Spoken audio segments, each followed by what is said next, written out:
Yo, this hot, this the spot.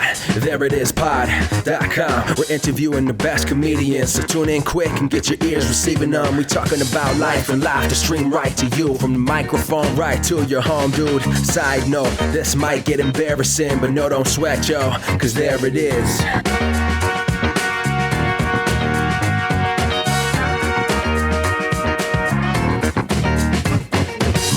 Welcome to the There It Is podcast, a comedy podcast to help you find your inspiration. I'm your host, Jason Farr. Let's do this. Thanks so much for being here. Really appreciate that. If this is your first time listening, a special thanks to you. We have tons of episodes that you can check out on SoundCloud or Apple Podcasts. They're all available. And please don't forget to like us on Twitter and Facebook at There It Is Pod. You can also follow our newsletter. Subscribe to that. Link in bio. Well, today's guest is a good friend. She's an awesome person. She is so incredibly talented. She's been in an Off-Broadway play. She's done other productions here. She's super duper talented and super duper sweet. And we have a really great chat. We get into a lot of things, and I hope you find it edifying. Let's get right to it. Here's my chat with Melissa Maricich. You're from Seattle. Lived there your whole life? Yes, that's where I grew up. Nice. I have a friend that is from Seattle. I've not been there. I have some friends who moved there for music because it's such a big music hub for it's like punk rockers. Yes. And the That's friend funny. who's there is like her brother is in a band I love. Yeah. And that's why I found funny. her and became friends with her. But so it's I really want to go because it's what I've seen of especially the surrounding areas. It's beautiful, and is. Seattle sounds really cool. Yeah, you should come. It's funny, just before I forget the bit about the punk rock and the grunge and everything. So I grew up about 45 minutes like southeast of Seattle proper. It's a little area, Maple Valley, Renton. So if I told people that I was from Maple Valley, Washington, everyone would give me a very strange look. Yeah.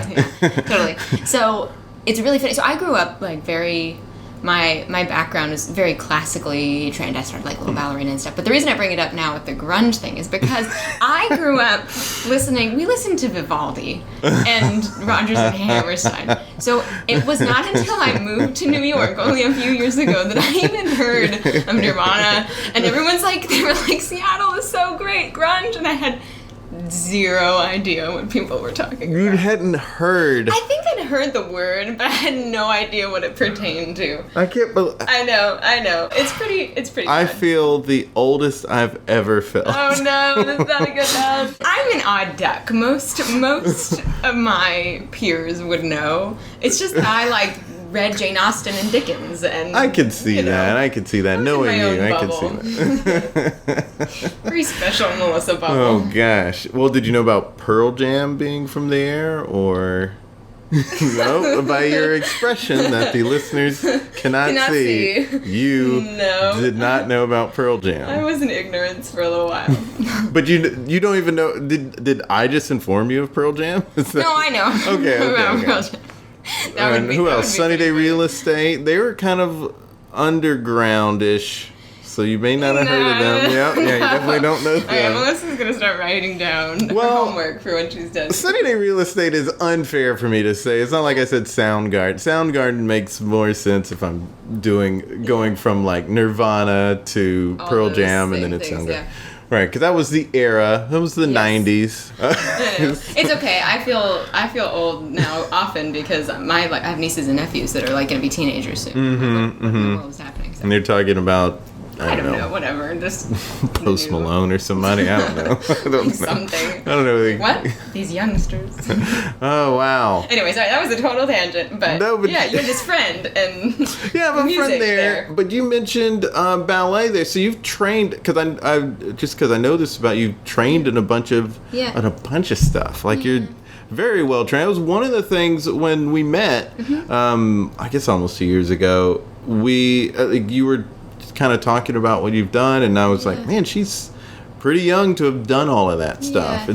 It's very impressive. Well, thanks. I'm a recipient of that as much. You know, I can't really claim any value on my own for being given the opportunities to train young. I mean, I was just one of these little girls that was dancing all over the house to everyone else's detriment. You know, like we had this long hallway, and I was little, and I would run down it and leap. And my brother's bedroom was right at the end, so if they were coming out as I was leaping down, a lot of problems happened. So finally, when I was old enough to start actually taking lessons, everyone was a lot happier to have a little bit of an outlet. Melissa's training gave it a little more control. Here at the house. Yeah, it gave me some more control. So that's what I was gonna kind of do and be for a long time. I was a little girl that was gonna be a ballerina and did a point and all that stuff. I have to say that's a very good memory though. 2 years ago at a housewarming party where you meet everybody. That's impressive. Well, there are only a couple of other actors there, so I was talking to the two of you a bunch because we all understood each other. Right. Yes. You know, and our friend was hosting, so you know I couldn't interact with him as much, and he was the only person I knew there. Right. That's good. Well, I think that was probably the same for me. So yeah, fortune was smiling upon us. Yeah, I like it.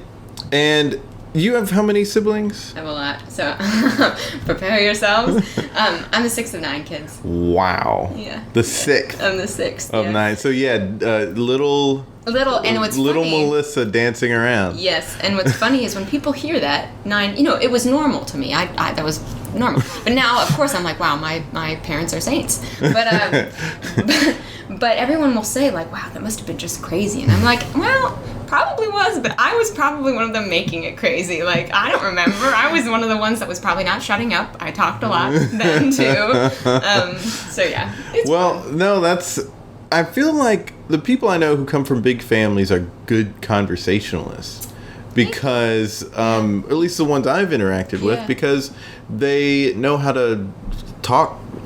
They know how to like fit in. Get along with a variety of personalities and that too. Yeah. How to, when one must, make oneself heard if you need to in a large group, but also be able to get the various kind of, you know, people are not always in the same mood at the same time. Right. In a big family. Right.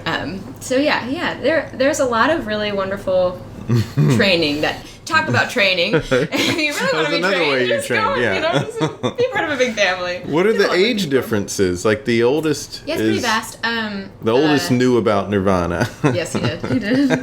I will text him after this and be like, hey, yeah, you knew about Nirvana, right? I'm sure he did. The gap is 19 years, so the oldest is 38, and the youngest is, I think he just turned 20, and the oldest is about to turn 39. You think? Wow. He just did, I know. Well, terrible big sister. I'm just kidding. Well, yeah. Well, you have 9 birthdays to remember. Well, 8 birthdays to remember. Yeah. I actually have my the dates of their birthdays, my siblings, all down. Mm-hmm. But it is now my nieces and nephews that is a real zinger. Like, yeah, I would probably. Well, that's why there's a birthday alarm. That's true. But you feel bad putting family in that, I'm sure. Yeah. I mean, at a certain point, I will probably have to with nieces and nephews. There's a lot of them. Do you have nieces and nephews? From like cousins and best friends. I have one brother, and he doesn't have kids, so I don't yet have. Your honorary uncle. I'm honorary uncles. That's great. Actually, that's perfect because you get extra credit for anything you do. Yeah. Whereas when you're an actual niece and nephew, it's kind of expected. They're like, yo. If I bring them a toy, then I'm the best. Yes. And because I didn't have to. You didn't have to, for sure. Was it a Catholic family? Why 9 kids? Okay, we're cool. Catholic, yeah. But my parents too. They just I mean, just love each other. They do. Praise be to God. They do. But they also they wanted a big family, which is, I mean, I was kind of talking in fun like. Yeah, they're saints, and they are to have like sacrificed for all of us. But they really are. They just really cared to have a big family and invested in us. And it is funny. I remember when I was in high school, I did like a little tutoring and stuff for some other big families. And I remember before I met a couple of them, I was like, I don't know how I'm ever going to keep these kids like straight. There's so many, they all look alike. And lo and behold, a week in, I'm like, no one would ever mix that one up with that one, like Jimmy up with Joe or whatever, right? Right. And so it was a good lesson to me that people are only a number until we actually interface with them. Exactly. And then they're not a number. Right, And then it's like, right. well, who would we skip over? Absolutely. So, yeah, like I had friends in college who are identical twins. Oh, wow. And it's so easy to tell the difference between the two of them, even though they look They look alike. so alike. Yeah. You know, like the average person wasn't noticing the difference. For sure. But there was a difference. Yeah, You noticed a totally the different human being. Yeah, Like, absolutely. A little different demeanor. You know, Yeah. like you notice the nuances Yeah. after a The while. hard part is when you're on the phone with people like that. Like this would be Yeah. difficult with an identical twins just because of the sound. But They sound so much alike. It's true. that's kind of cool though. But Yeah. People. Yeah. So we got on this because dancing and leaping down the hall and making a And you've learned other forms of dancing. Yeah. So As well, like you've done it. Well, I guess not at all. no, But you've not done a all. lot. I was Trained it a very- lot. Yeah, very lucky. So when I was young, I started ballet when I was 5. It's kind of a typical little. That's the first one, right? They're just old enough to Right. actually pay attention in class. I guess you it's know? like learning jazz for a musician in college. Yes. You know, it's like that's the way they start people. Yeah, well, I just learned that. I didn't know that. Great. Okay, well, you're learning about Nirvana. Pearl Jam and Nirvana and And starting jazz. jazz in college. music. Yeah. Yeah. So yeah, I started ballet, but that's what I was pretty sure I was gonna do until I was about 12 or 13. And I've been on point for a couple years at that point. Pun not intended. I just caught that. I didn't necessarily know the right. So what does it mean to be on point? To be on point? So it's the other than the vernacular of like they were on you're point. on it. Yeah. Like on fleek or whatever. Yeah. Those are a little different. Point is the shoe. It's a shoe that's got the hard like box around Right. the toe. Oh, so it just means facilitates how being on point. far you've gotten into. It means it Okay. means that you know, it's not a foolproof because there's different schools have different requirements, but okay. it means that to a degree, to a degree. point, to a degree. I don't know why this is coming out now. To a degree, you're at a level where people feel you are ready, so that you won't hurt yourself. That you're okay, strong okay. enough, that your technique is solid. That now I feel like I'm going to say point in every conversation. And you're also and the pointing point at of me this, a whole lot in this too, geez. for some reason. There's gonna be a lot of puns going on today. So that's what I did until I was about 12 or 13, and I had been doing it pretty seriously, and so I ended up being sort of tired out with it, which is kind of crazy when you're 12 or 13. But it was a good thing ultimately because I left. I knew that's not what I wanted to be anymore. But I missed dancing. So you went into hip hop dancing? No. No, well, I should have. It's actually really fun, and it would have been a good cross. They talk about cross training, right? You know, is being so healthy. I've done little bits of like workshops for hip hop, which when you have such a ballet background, they lovingly or not so lovingly call us bun heads because we just like have this perfect little posture and we're all walking around, and so they're just constantly with hip hop. They're just trying to get us loosen up a little and bit, be like, yeah. just like, could you get low? Could you just get a little closer to the earth? Right. So no, I did not go right into hip hop, but like I said, I'd grown up kind of Rodgers and Hammerstein, and we'd watched all those movies. I'd watched Seven Brides for Seven Brothers and the dancing and everything. And at the same time, I had an aunt and uncle that loved to ballroom dance. So I missed dancing, and I loved ballet, and my mom was like, you know what, why don't you just try a little ballroom dancing? And I was like, sure, whatever, and Fell in love with it. oddly, yes, there was a team of There's a team for ballroom yes, dancing? it's totally a niche world. It's there's formation ballroom dancing, so there's a lot of one-on-one kind of couple competitions, kind of like the Dancing with the Stars. But in addition to that, there are a number of couples who will dance in formation, and they'll compete in that way. So it's about total unison. So I first got involved with the formation team, and then fell in love with the dancing and personal one-on-one competition. And so I ended up doing that through high school, which was So it kind of opened up a new horizon to me, and it was at the same time when going through high school. That's when your voice is changing a little bit. is when I found I could sing, actually. Oh, wow. So it helped. Yeah, okay. Those things kind of worked. I was wondering in tandem. when that came into the fold. Yeah. So your voice changed and you realized you could sing? Well, kind of. I mean, it's not that cut and dry, of course, but, as a little kid, I warbled plenty like anyone else, right? Hum along and things. But as you go through puberty, you know more of what your voice is going to sound like as an adult. And that's generally, they'll say, a better time to start training, because when you are young, about all they can really help you do is like learn good breath control and use of diaphragm and stuff. But the reason at least they're linked in my mind, even though they really didn't intrinsically have anything to do with each other, with the ballroom and the singing, it was at kind of along the same timeline, that I had more time to myself, actually, because I wasn't doing all the ballet. And so I started, because I was dancing, I also got into the musical theater because you can sing. So if they find you can sing and dance, they just shuffle you off to. Right, I get it. And so then acting comes into the fold. Yes. Interesting. So for you, what brought you into this, everything you're doing? The acting. Is dance. Really? Yeah. I mean, who knows where you would be if you hadn't been dancing? Truly. And it is a good reminder of that. The principle we can all know, but it's hard to remember. We can set out with certain goals, and we can, they can be the ultimate thing to us, right? Right. And sometimes it's really painful when those things deviate. Right? But we eventually see, often, that if we hadn't gone down a certain path and had that painful deviation, we ultimately would not have come to the point we are, which is better than where we originally envisioned ourselves. Right. Which is cool. Yeah, I think that is something that's good for anyone in trying to go into the entertainment industry to think about. And I guess I've talked about that a few times, but it is necessary, because people will get in their head just one outcome. It's gotta be this one thing. Right, a comic or someone might, or especially an improviser might say, I gotta be on SNL or The Daily Show.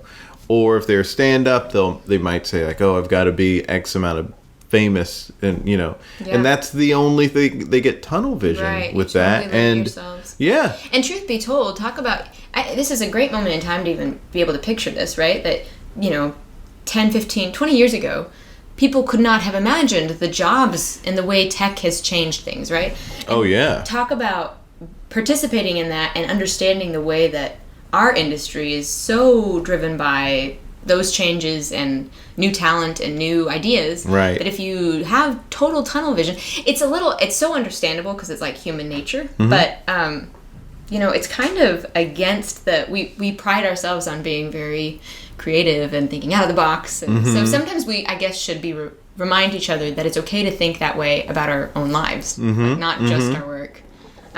Much easier said than done. It is easier said than done, but it's really great that you mention it, because we don't only need to think about it when it comes to career. We do need to think about it when it comes to our life as well. It's our lives first. Yeah. You're a human person. And right. I mean, there's so many people who get to the place that they envision they wanted to be, and they're unhappy because they haven't found happiness elsewhere. Life, from the inside out. Exactly. Yeah, that's. Well, it's a great reminder to find people if one can. Obviously, just building a community of people who kind of hold you to that, keep you kind of moored to the things that you believe in, and believing in your personal life first and all that stuff. But having people that even are in the creative world as well who believe that, to try and surround yourself so that we always kind of check each other a little bit, like, hey, just remember, this is like, it's just singing, it's just dancing, it's just acting, it's important. I'm not trying to brush it off, but yeah. That's very wise. You just used the word moored, well, some of that where does that come some from? of that goes back to reading Jane Austen all the time, right? I was homeschooled. You probably could pick what? That makes a lot of sense. Yeah. That makes a lot of sense, because Justina is homeschooled. Really? I did not know. I have to talk to her. Yeah. And we have a few friends who are homeschooled. And for me growing up, and I don't know what it's been like the last 15 years for people or 20 years, but when I heard about people who were homeschooled, it was like the quacks. It was right. It was like the weird kid. They live in the trailer home. Right. Or they're just under a rock, like they're real intelligent, but they just don't know the culture. They're like an alien from outer space because they don't understand anything, and they socially they're very awkward and weird, and that's just not been my experience with all of the people I've met. Yeah, I think that the truth is that obviously there's examples of any particular one of those instances wherever, right? Right. And that the biggest factor to those things is your home. I mean, your parents are your first teachers. Right. So it's really we're still just, in a way, you're blessed one way or the other, and you have to, as you become more self-aware, you have to kind of gauge, like, okay, maybe I need to work a little more on this, or I need to work a little more on this, whether you're going to school or whether you're homeschooled. Right. But I was really lucky to have very, special, great parents, and my mother had this great vocabulary and demanded we all use this great vocabulary, and it was great. It was a lot of fun. What do your parents do? Yeah, so my dad was a we would joke about this, but so he was a mechanical engineer in aeronautics and space. But the part we didn't joke about that. We joked about though the fact that kind of meant he was a rocket scientist. Okay. So he would help my brothers with Boy Scout stuff, outings, and they would be teaching the kids different knots or whatever.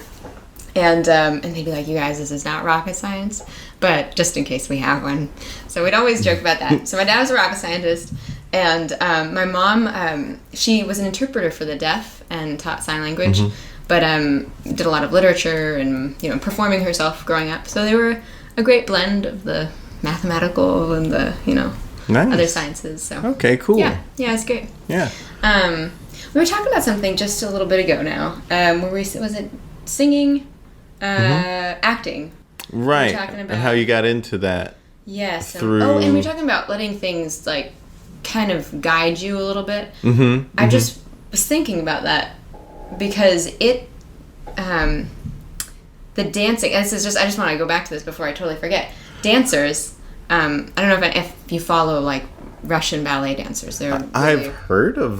Somebody's like, I've heard that they do dance. I know that. I'm familiar with them. Yes. Well, one thing that's kind of fun is they consider themselves first and foremost as actors, and that their bodies are just a continuation of the tool. Interesting. Okay. It's just a thing it's really quite random now that I'm bringing this up while I'm talking about my family, but it's something that. You just don't know what's going to help you. Whether it's like we just talked about. Right. You don't know what's going to come to you. Right. And what's going to... No, that's absolutely right. That's really absolutely right. Yeah. Because you don't. Who knows what... So many things that exist were made by accident. True. Yeah, totally Peanut butter was made by accident. I did not know that. The guy was trying to make glue... What? I think, from my understanding, he was trying to make a glue from peanuts. That's so funny. And he ended up making... the delicious sandwich condiment. Oh, gosh. One of the best things ever. I know. I just had something with peanut butter in it on my way here. Yeah, I had some peanut butter earlier. You can't go wrong with a little piece of good source of protein. It's delicious. Healthy fat. Especially when you have it covered in chocolate. Exactly.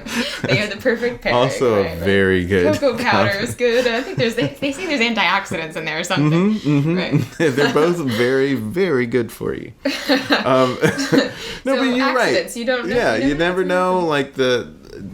It's great to aim for certain things, but they help guide you. Right. But who knows what's going to come of that? Yeah. So I had certain things that I was hoping would happen upon moving here, but there are certain things that have happened that are great that I had no sense of. Yeah, it's true. It's sort of funny. Sometimes it can be challenging to, I think anybody, if they get into a little bit of a cynical mindset, especially in this business where you can feel like you just don't know if something's going to work out. And so if that happens long enough, you can start to feel like you do know. You're just going to be like, you know what, I know nothing's going to work out, and blah, blah, blah. No, you get very depressed and down and out of experience. And it's sort of funny that the very thing that actually bothers us in a way, that we don't know what our future's going to look like, is actually, it can be a good thing. You don't know what your future's going to look like. Right. I mean, things just as much as it can be frustrating to say, like, I don't know what my life looks like in 6 months. I don't know if I'm going to get a contract. It's going to take me out of the city or whatever. You also don't know. People do get calls out of the blue. Yeah. I've gotten work completely out of the blue. The commercial I did a few months ago was completely out of the blue. It wasn't something I auditioned for or submitted for. Wow. How did it happen? Was it some like old networking? It was an old networking thing. It was a guy I worked with in South Carolina who moved up here a couple years before I did.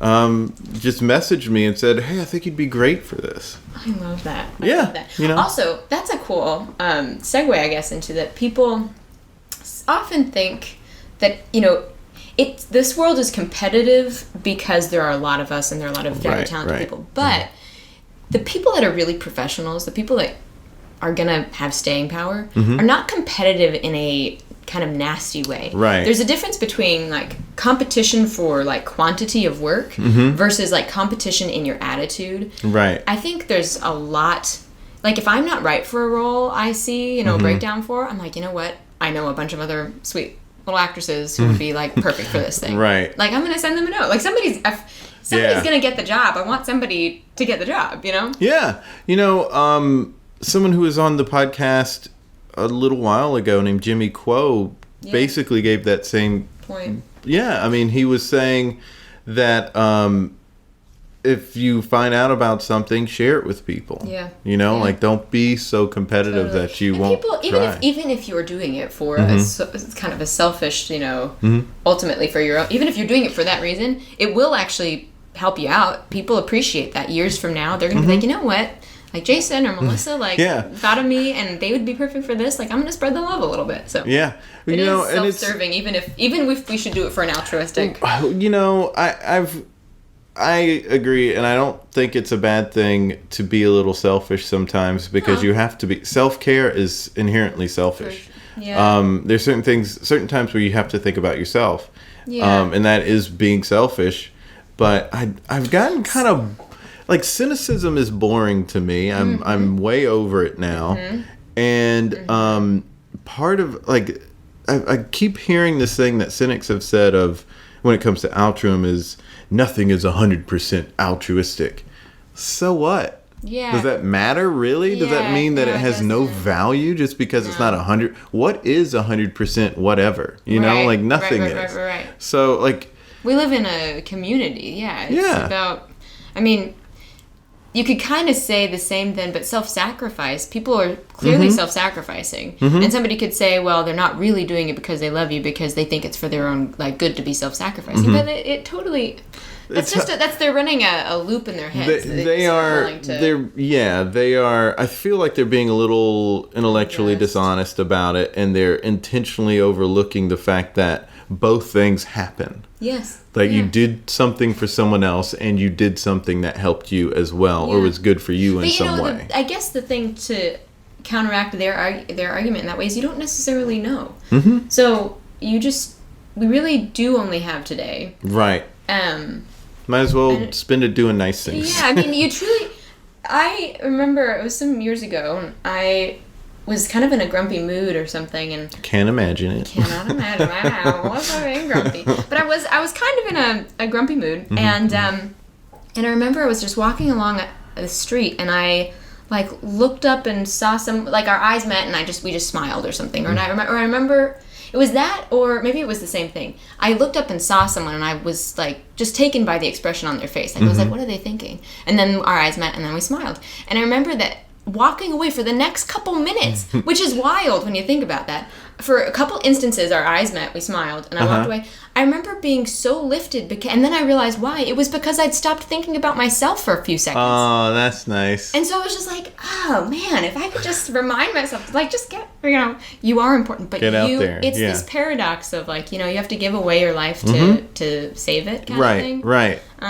It's just a good reminder. It is. That's really great. There's some philosophy. Someone told me it's of a religion I don't practice. Yeah. I think it was Buddhist, but I don't know. Yeah. And for all I know, they could have been wrong. Sure, right. sure.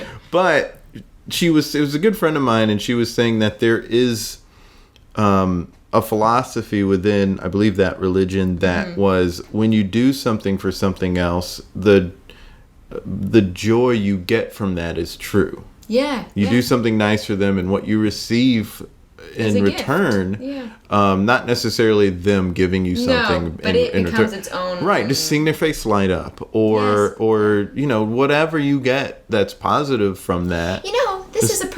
What a perfect thing to bring up. Actually, talk about performing, live performance, improv, all this stuff.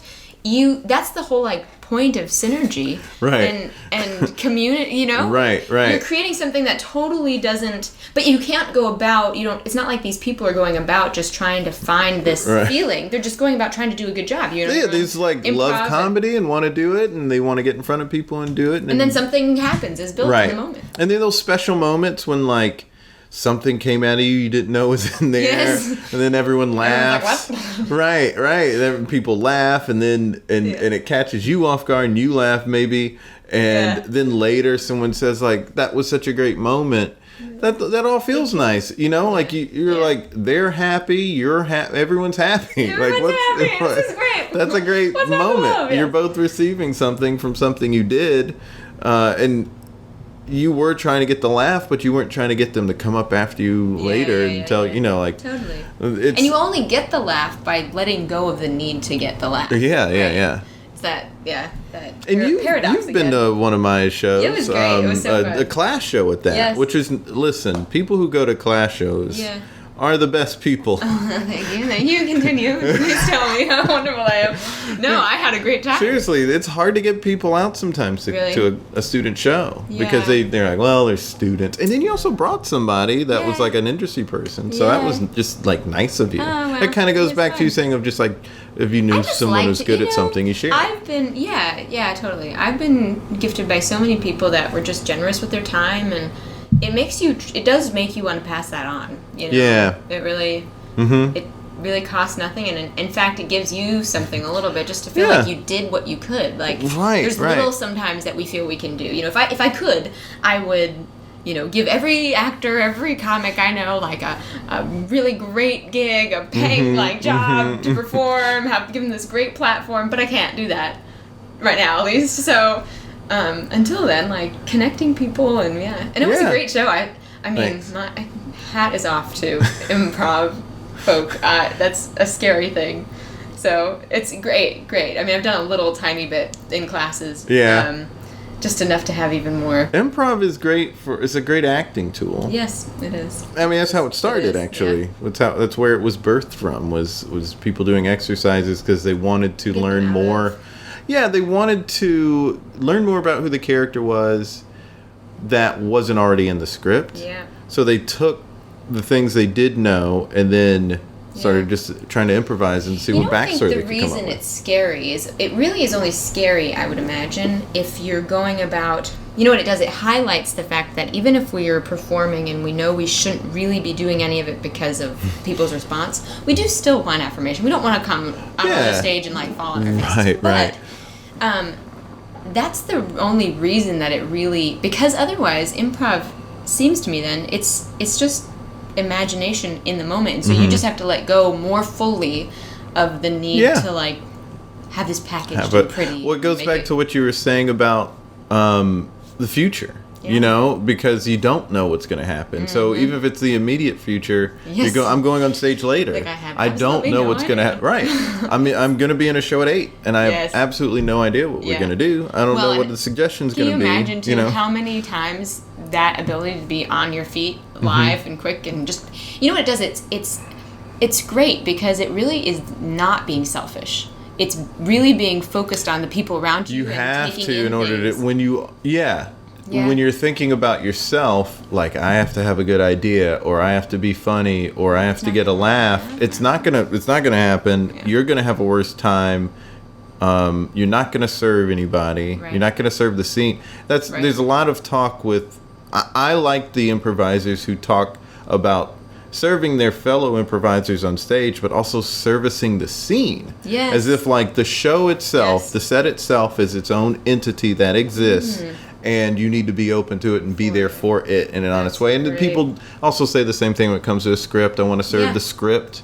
Yeah. So it's all it's connected. Yeah. And talk about actually then the way that it probably one of the reasons it makes us quote happier at times when we do that properly is it's like that moment when I realized I'd stopped thinking about myself when I saw this other person. Right. When you stop thinking about, I mean, this doesn't mean don't be self-aware. That's a different thing. Self-awareness is its own thing. But you were thinking about what was getting you just take down. it in stride. Yeah, you say, okay, this is where I am. I'm stage right, and I'm doing this and this, right? Like, yeah. Being present is such a difficult task. Sure can be. Yeah. Because it happens. Being truly present is picking up on everything that's going on and not dropping any of it. Like if I'm only thinking about what my day has been, what I'm having that for I'm not dinner, really being fully present, right? Yeah. Or what I'm gonna have later.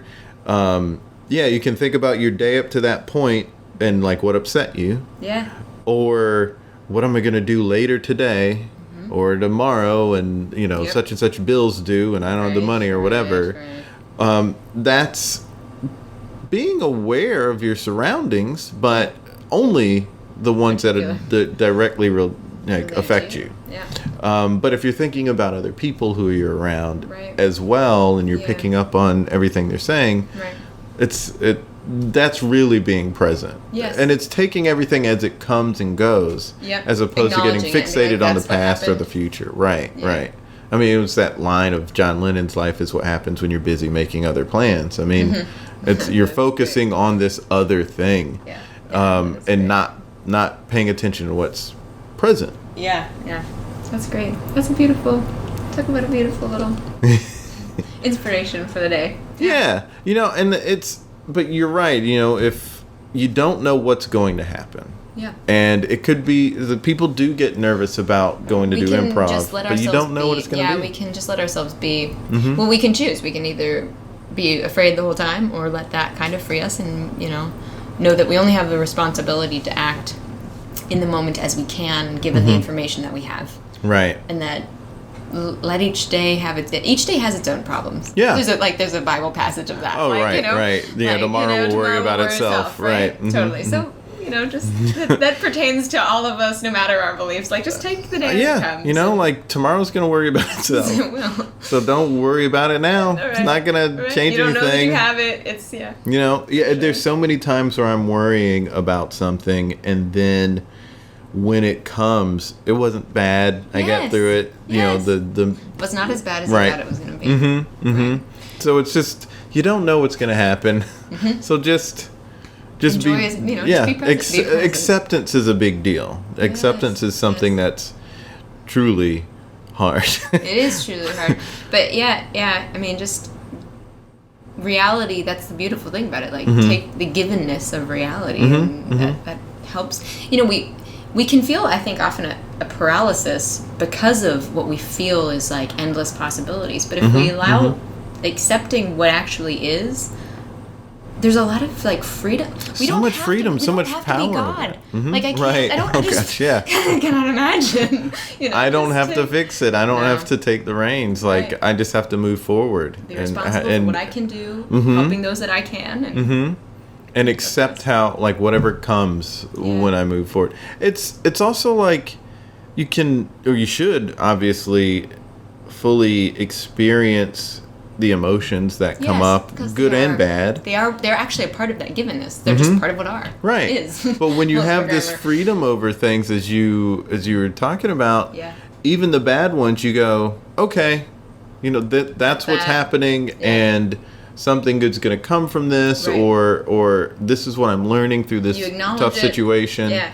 But it's also good to just, I've only maybe twice in my entire life felt this way, but it's also good sometimes just to know that you feel that feeling. Yeah. Like when something, I guess horrible happens. Yeah. I guess there were a couple, like, I think there was one time when like, someone I wanted to go out with didn't want to go out with me, and it hurt real bad. Yeah, totally. But I remember thinking like, this proves that I like them a lot, and Yeah. it's kind of nice to like someone that much. Yeah, it you is. know, It's better to like someone that much than to have them not exist, is which Right, yeah. basically what Yeah. you'd have to be like, well, that's great, like, wonderful that they Right. exist. Right. Yeah, and it's that whole spectrum of the emotions of humanity. I guess that, you know, people talk about, like, we joke about FOMO, right? You know, fear of Right, missing out. Most of right. the time we want it to be with the fun stuff, you know, the cool party or whatever. But it's not like we all really want to feel the depths of despair or something. But,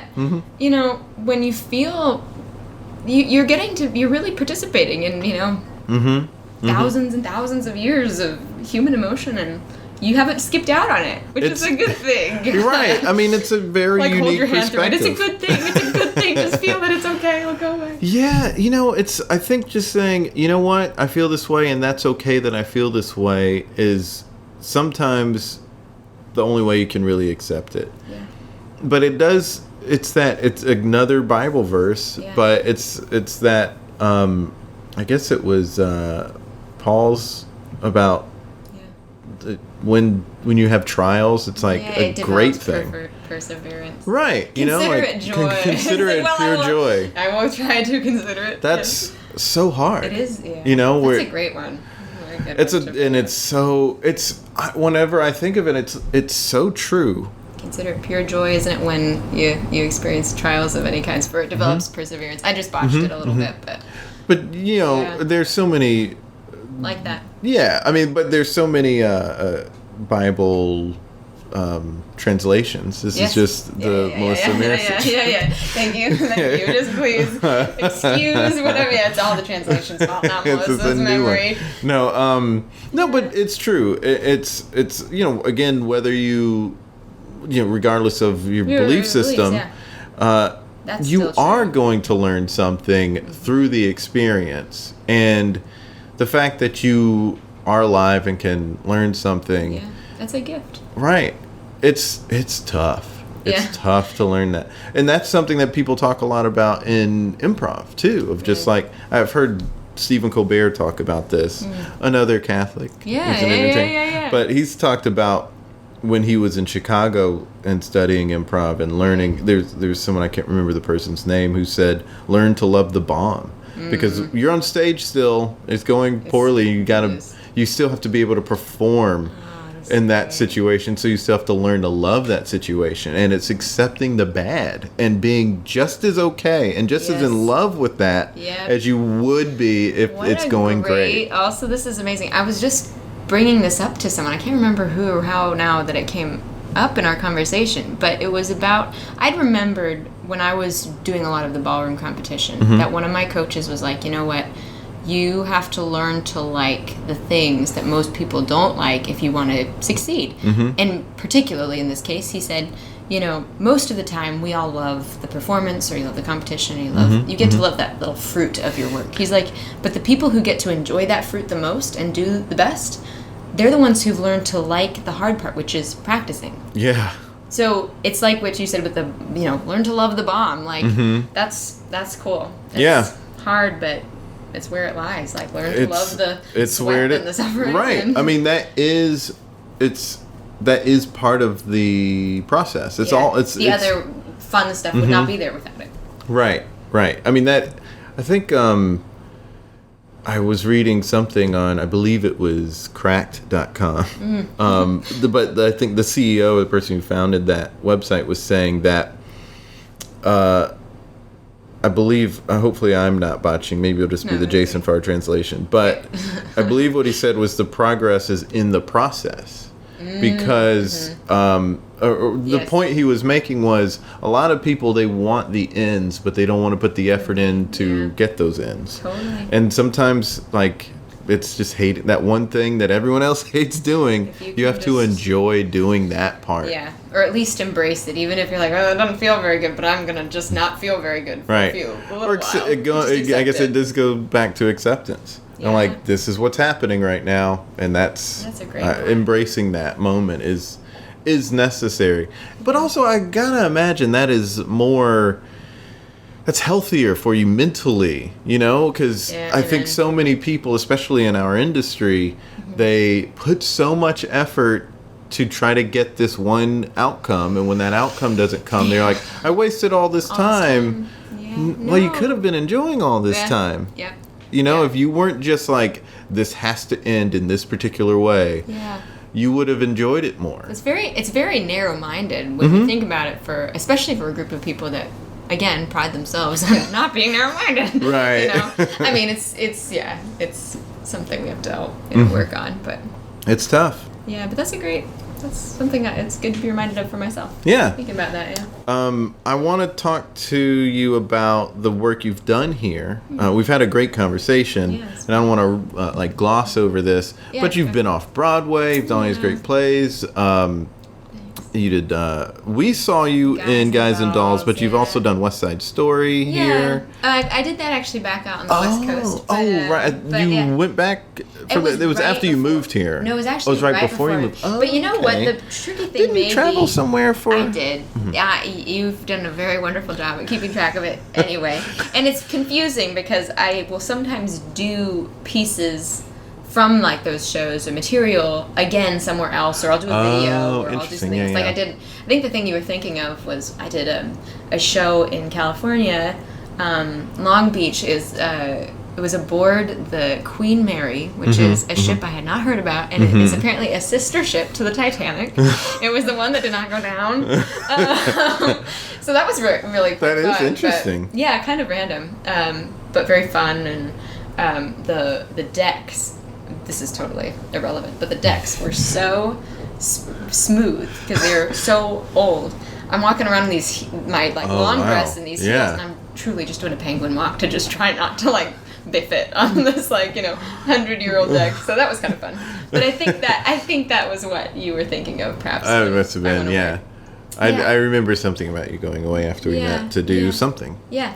And that must have been it. Yeah. Well, it was so good of you and Justina to come out for the... Oh, we loved it. It was in Babylon. Yes. Which was a million years away from here. It's like a light year away, actually. And we had to go to the end of Queens, right? Well, it was out in Long Island. It's off the Long Island Railroad, kind of near...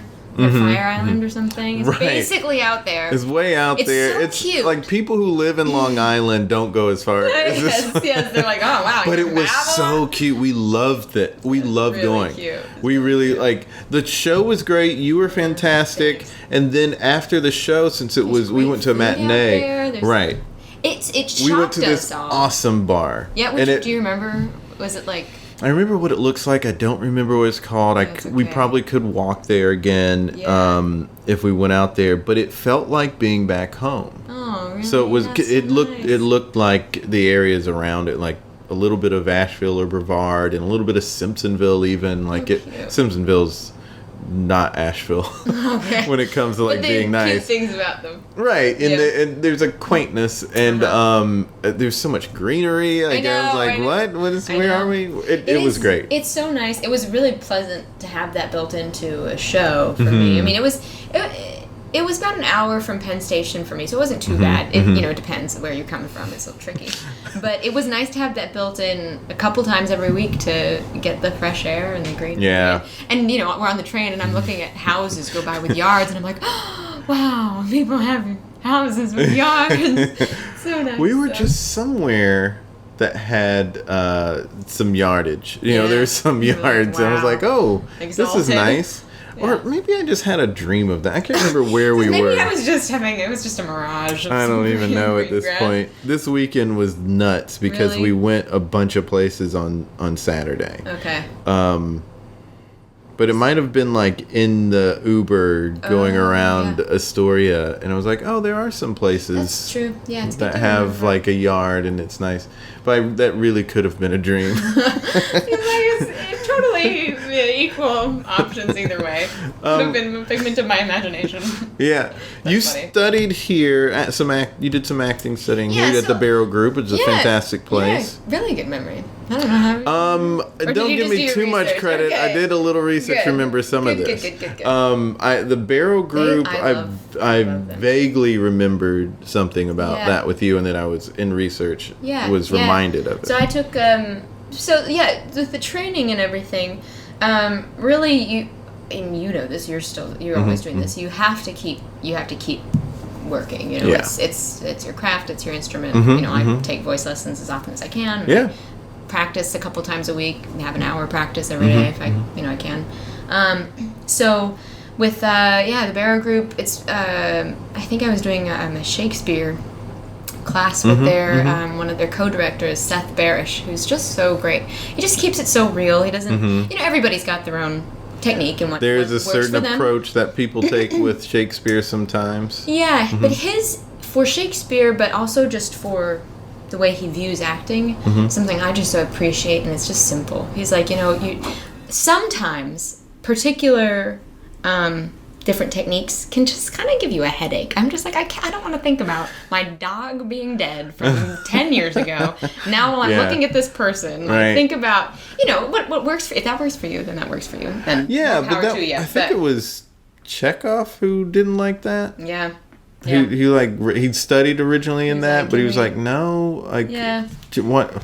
Yeah. We should do Let's something be present. else. What about being present? Exactly. Yeah. You know, like at the moment. It kind of feels like faking it if you are saying like, okay, I'm going to say these lines that are the specific context is something else, but I'm going to be thinking about something completely unrelated in a completely different world. That could feel like faking it. I get that. Yeah. So that's at least the way I feel and work best, is not doing that. And so I really liked Seth's classes there. They do great work. So yeah, I've done some things there. Where else? I did some things back in Seattle before I came. I've also really found it helpful to have, you have to have people in your own corner specifically who know you and your work and your particular challenges and strengths, because at the end of the day, you know, if we're products, I know this is a crude way of talking about it, but if you are a product to tell particular stories or help people tell, you know, as a tool to tell those stories. You have a delivery system of your own. You have different things to offer, and that's what actually will make you set apart. That's what will get you the work ultimately. They want to see Jason's version of this. They want to see Melissa's version of this. They don't want to see some just beige kind of vanilla, what do you think? Sometimes they put that in. I saw a submission. I submitted for something earlier, and they said like charismatic and something else. And then they were like reference point, Zach Galifianakis and Tim Heidecker. And I was like, what?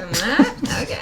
So should I not submit for this? Like, I hate it when people say that sort of stuff. Me too. And in fact, actually, I have some friends there's one who was in casting something at one point, and he just said, if you really think you're right, submit. Because he's like, he was telling me he'd had a friend who was an actress, and he was casting something, and she was like, you really should bring me in for this. And he's like, no, you're just not what I'm thinking. And she's like, no, you really need to see me for this. And finally, he just was like, fine, come in and audition. And he's like, I was blown away. I did not ever see her in that light until she came in and showed me. No, I've heard of that. That was what, it's about, I don't know. Yeah, knowing yourself, I guess. And yeah. I heard Matthew Perry had to do that with Friends for Chandler. I don't know if you are familiar with Friends. I do know of Friends. I have heard of Friends. Thank goodness. No, but he did say that he like read the script. Was like, I'm kind of this guy. Like I'm at least this inside. Maybe people don't know it, but I know it. Right. Yeah. I mean, not in the way he delivered. He doesn't say, "Could I be more?" You know, like he doesn't necessarily do that, but the neuroses were there. That's great.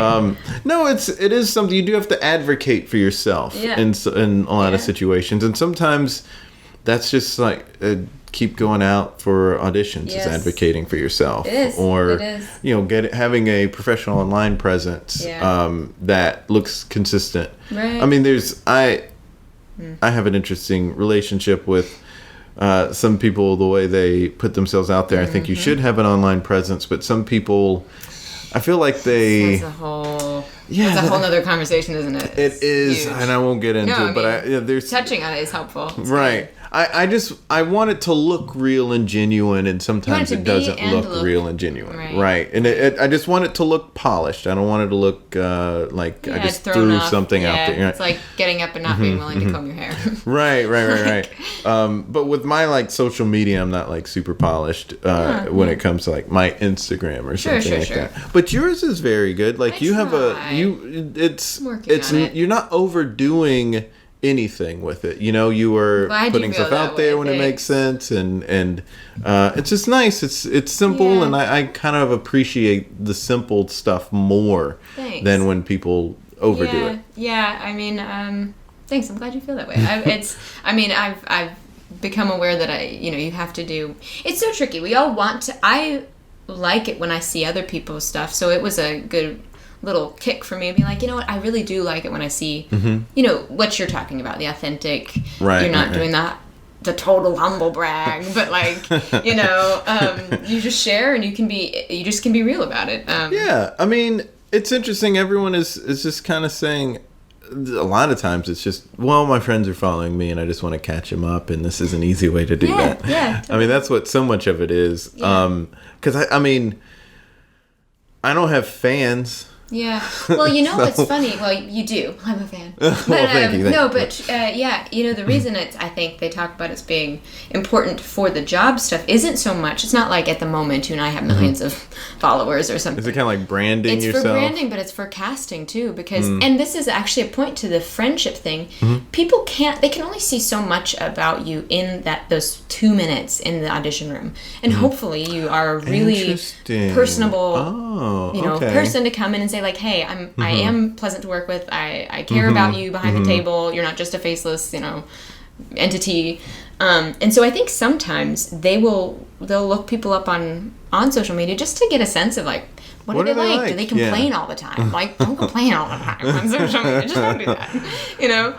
I do it too much on Twitter, but that's also what it's for now. That's Twitter is. Yeah. I try to avoid Twitter. Yes, yeah. I think I have a Twitter account, but as an actress, it's more Instagram, and that stuff is more. Instagram is just the best social media. Yes. They can be so pleased we're affirming this global entity. We agree that I do think it's the best for comedians and actors because. You can get so much across. You can get a bunch of different things across and show a lot of nice things in there. Yeah. That's something we'll continue striving for, right? As I see how that continues to grow and progress. But, yeah. Well, I'm very interested to see what's going to come in the future from you. You're super talented. You've got a great singing voice. When I looked that up a long time ago, I was like, "Oh wow!" Like because there are a lot of people who are like singers. Yeah. There are a lot of good singers, and there are a lot of serviceable singers. Like they're getting the job done. That's a very great word. They're serviceable. But you're legit. You're super super talented. Thank you so much. I really appreciate you sharing all that with me. Yeah. I feel like we've only scratched the surface. Yeah, we could talk for hours and hours more. We could, and we can't today, unfortunately. Yeah. Well, I'm so touched that you brought me in. I love that we got to talk and hang out some and then chat about all of this stuff. Yes. Yeah, this has been really great. Well, who knows? Maybe a couple years from now, as this has continued to grow, we can touch back in. Yeah, when you're cast on the hit NBC drama, Nirvana. Called Nirvana. It'll be Nirvana. It's about in Pearl Jam, the girl who has no idea. That would be funny. That'd be so funny if you were cast in it. You wouldn't be the first person to be cast in something. You're like, oh, I've never actually read a comic book, but I own totally. Well, it's funny that you brought up The Office earlier because they or not The Office, Friends, Friends, because there was an Off-Broadway parody musical about Friends. Oh, and I did not know that. I went in and I was for the like callbacks. Rachel? Yeah. Yeah, I can see it. Well, I thought I was Rachel, but they like thought Monica? I was Monica. I think it was just the dark hair or whatever. But anyway, I could see you playing either, honestly. Well, thank you. That's just my acting and chameleon. Whatever. But I definitely had to do some last minute, like, which episode should I watch, everybody? So, That's interesting. Yeah. I honestly could see you playing Monica, but you don't come off as neurotic as she does. Yeah, well, thanks. That's true. We try very hard to just keep that. Yeah. We all, that's the thing. Like you're saying, people earlier, just a minute ago, people not necessarily like the guy who went in for Chandler and stuff. Right, Matthew Perry. Sorry, Mr. Perry, if you ever hear I'm this. so old. No, it's me. It's me you should be apologizing to. Sorry. Oh my goodness. Anyway, all kind of same I'm stuff. so old. All right. Because we gotta wrap up here. But yeah, right. Yes, we all have, the point, we're going back to the point, is that we all have many facets. Right, of who we are as people. Because Matthew Perry went on to do all this other stuff that was completely different. Yeah, totally. And before that, I guess he did stuff that was very different than Chandler. So, our next installment, years from now, we'll be checking in on my having done Nirvana, or whatever else it is. The movie. Something else. Yeah.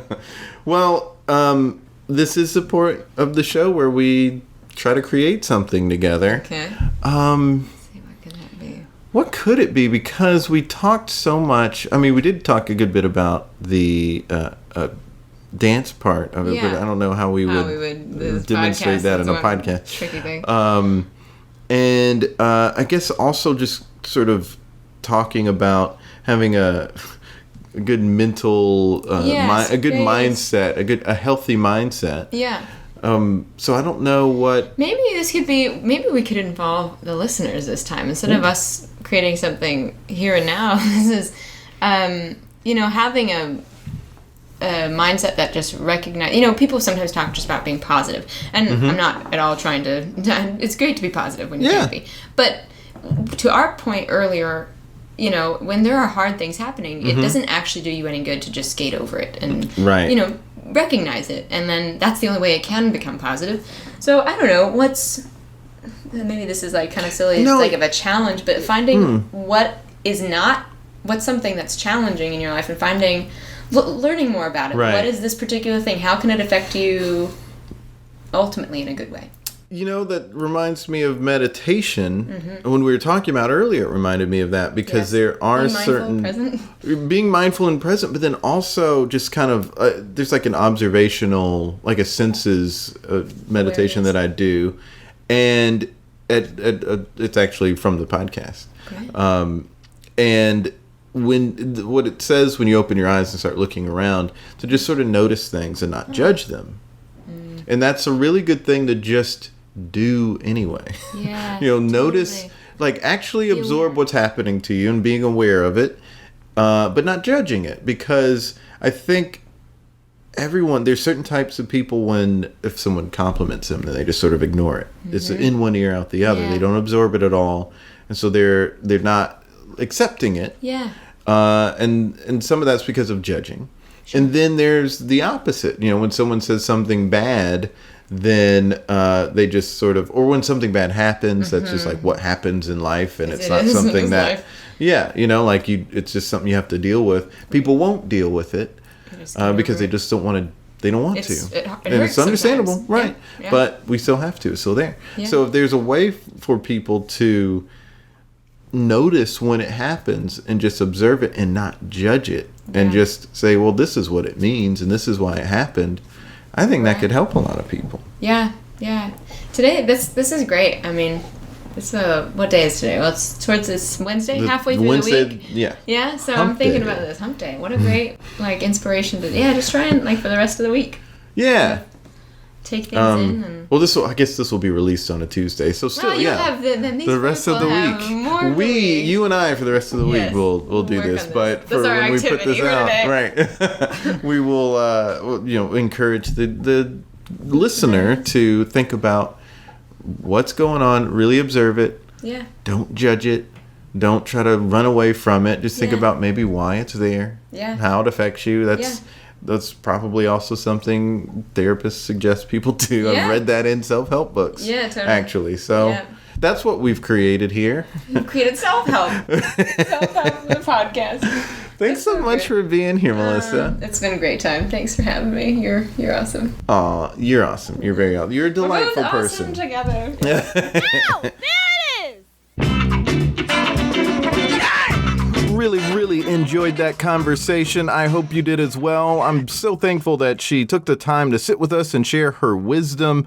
I really loved what she was saying about not being negative about the future, assuming that things aren't going to work out, because you really don't know. The future hasn't happened yet, so you don't know what's going to happen, so don't get too caught up. I think that's such great advice, because it's so easy to just think, well, it hasn't happened yet, and why would it happen, and just get down in a negative spiral like that. Don't do it. It's not worth it.